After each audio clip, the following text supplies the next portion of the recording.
টিভিতে দেখছি, আমাদের এলাকাতেও গেছিল, ওখানেও দেখছি, ওনার হাতের সাথে হাত ছোঁয়া দিছি, অনেক ভালো লাগছিল।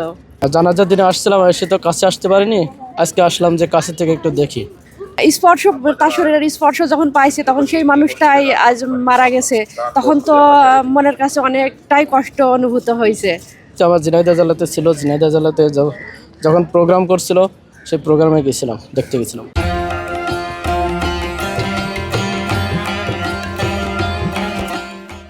বিশেষ করে তাকে তো সবাই মন থেকে অনেক ভালোবাসে, ওই হিসাবে আমরা অনেক ভালোবাসি, এই জন্য দেখলাম যে এখানে আসি।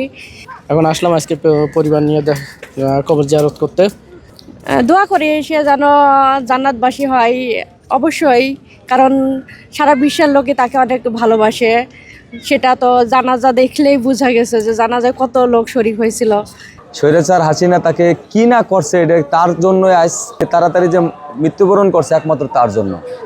পিছনে যে ভালোবাসা আছে বেগম খালেদা জিয়ার জন্য, দেখতে আসলাম যে তার জানাজায় যেহেতু শরীক হয়েছে এবং কাছের থেকে আসতে পারিনি, এই জন্য পরিবার নিয়ে আসলাম যে দেখি, কাছে যে দেখি।